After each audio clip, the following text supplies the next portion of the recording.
तो ये दो तस्वीरें आपको दिखा रहे हैं। देखिए, जंग में सेजिल मिसाइल से अटैक किया जा रहा है। ईरान ने अगर कुल मिलाकर बात करें तो 400 बैलिस्टिक मिसाइलें दागी हैं। ईरान की सेना IRGC ने ऑपरेशन ट्रू प्रॉमिस 3 के 12वें राउंड में सेजिल हाइपरसोनिक मिसाइल से अटैक किया है। कई शहरों पर अटैक किया गया है इजराइल के। और हमारे साथ जुड़ गए दो खास मेहमान हमारे साथ जुड़ गए हैं, दिखाई दे रहे होंगे आपको, मेजर जनरल AK शिवाजी, साथ ही समर पालतूर सर।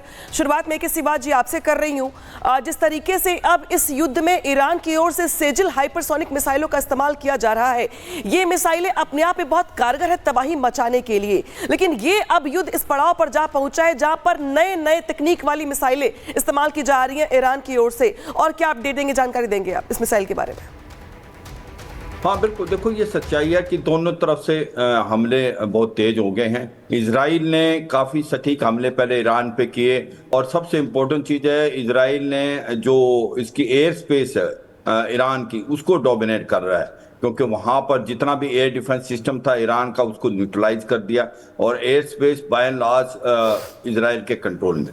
मगर ईरान भी पलटवार कर रहा है, और ईरान आज हाइपरसोनिक मिसाइल साजिल का इस्तेमाल कर रहा है, वो भी हमले जो है तेज कर दिए। इसका मतलब ये है कि ये लड़ाई की तीव्र गति बढ़ेगी आने वाले समय में। और ये सोचा गया था कि ईरान के पास शायद जो मिसाइलों का भंडार है वो इतना नहीं होगा, मगर जैसे सिचुएशन अनफोल्ड हो रही है, ईरान के पास काफ़ी मिसाइलें हैं, चाहे वो हाइपरसोनिक है या नॉर्मल मिसाइल, रॉकेट, ड्रोन, उनसे हमला हो रहा है। हमें ये समझना पड़ेगा कि इनके दोनों के बीच में 2000 किलोमीटर से ज़्यादा डिस्टेंस है।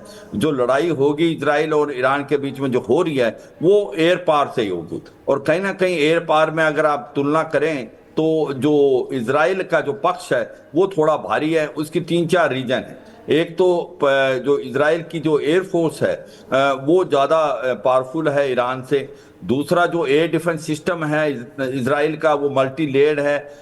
उसके अंदर आप अगर देखें ड्रोन सिस्टम है, बाकी एरो 2, एरो 3 है। तो ये सच्चाई है कि वो पेट्रोइड मिसाइल भी है, उसमें थर्ड भी है। ईरान का जो एयर डिफेंस सिस्टम वो कॉम्प्रोमाइज हो गया है, मगर जो ईरान की खसूसियत है कि उसके पास रॉकेट और मिसाइलों का भंडार है और उसके पास हाइपरसोनिक मिसाइल हैं। तो ये सच्चाई है, दोनों तरफ से हमले हो रहे हैं, हमलों की तीव्र गति बढ़ेगी। अब सबसे बड़ा क्वेश्चन जो आता है कि क्या अमेरिका इसके अंदर डायरेक्टली शामिल होगा या नहीं। अगर अमेरिका इसके अंदर डायरेक्ट शामिल होता है तो फिर इस सिचुएशन काफ़ी बदल जाएगी, और मुझे लगता है कि अमेरिका अभी भी शायद दाखिल नहीं होगा अनटिल अनलेस कि ईरान जो अमेरिका की बेसिस हैं जो मिडल ईस्ट में हैं, जो कि 8 परमानेंट हैं, चाहे वो बहरान में हैं या सऊदी अरेबिया, UAE में, ओमान में, जॉर्डन में, उन पे अगर वो डायरेक्ट हमला कर देता है तो फिर जो अमेरिका इसके अंदर खुल के आ जाएगा।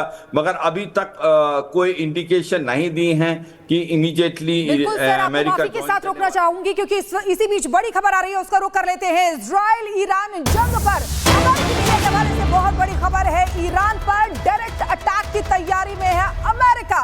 इसी हफ्ते ईरान पर हमला कर सकता है अमेरिका। ये बहुत बड़ी खबर आपको बता रहे। देखिए, अमेरिका अब डायरेक्ट अटैक कर सकता है, ये बड़ी जानकारी मिल रही है, क्योंकि डोनाल्ड ट्रंप जो लगातार बीच में आ रहे थे, काफी चीजें उन्होंने कही। उन्होंने कहा कि खामनेई का हमें पता है लेकिन हम मार नहीं रहे हैं, और ये बड़ी खबर इस समय।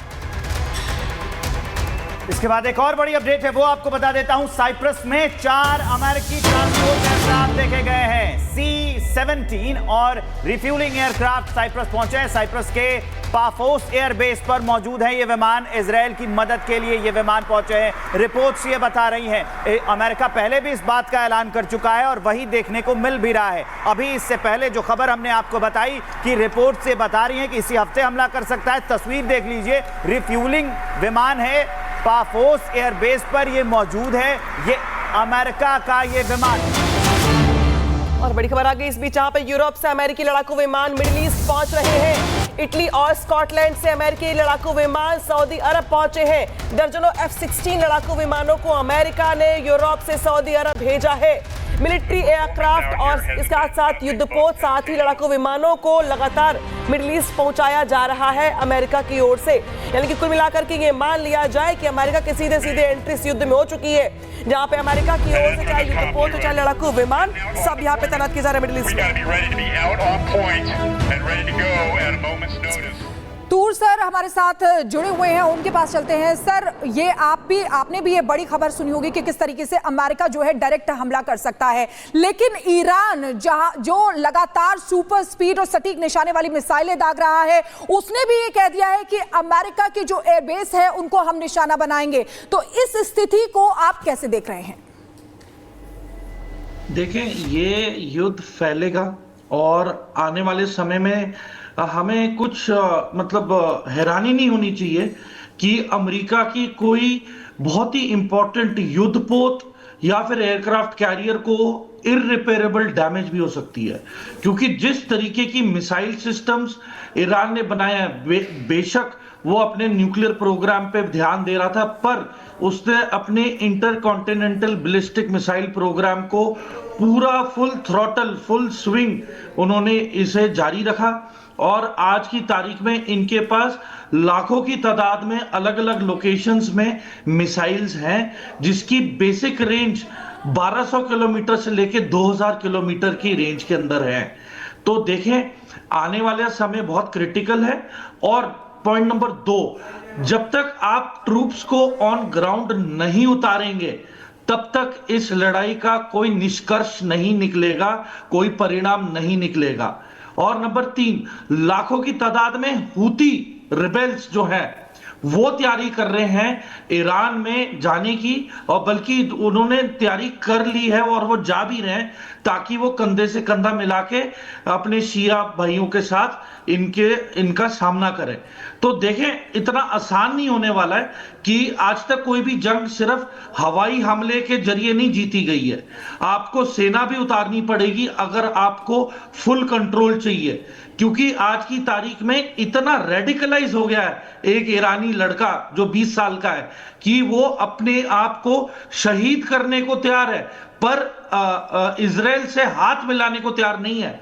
और जितने भी ईरानी ये हक में बोल रहे हैं कि उन्हें चेंज ऑफ रिजीम चाहिए, वो महज कुछ लाख ईरानी हैं जो रिफ्यूजी हैं, जो फॉरेन कंट्रीज में। पर अगर आप पूरे ईरान की बात की जाए तो मेजॉरिटी ऑफ द पीपल आज की तारीख में जिस तरीके से 600 ईरानी मारे गए हैं, तो मुझे नहीं लगता कि ओवरनाइट सपोर्ट इजराइल और यूएस की तरफ आने वाला है, और बात बिगड़ती ही रहेगी। और जैसे कि रूस का पर बिगड़ती ही जा रही है मेजर समल पार्थूर, क्योंकि जिस तरीके से दिन प्रतिदिन जो हमले हैं वो और तेज हो रहे हैं। इस बीच बड़ी खबर आ गई है जहां पे डोनाल्ड ट्रंप की ओर से युद्ध को लेकर बड़ी बात कही गई है और ये कहा गया कि अगले हफ्ते कुछ बड़ा होगा।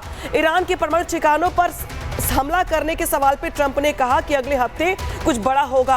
अब ये बड़ा क्या होगा, किस दिशा में होगा, किस रूप में होगा, ये अपने आप में नजरें बनी हुई है ट्रंप के अगले कदम को लेकर। लेकिन चूंकि ट्रंप ये कह रहे हैं कि अगले हफ्ते कुछ बड़ा होगा, तो ये जब उनसे सवाल पूछा गया कि क्या जो ईरान की न्यूक्लियर साइट्स है वो टारगेट पर है अमेरिका की ओर से, तो उनकी ओर से कहा गया कि अगले हफ्ते कुछ बड़ा होगा।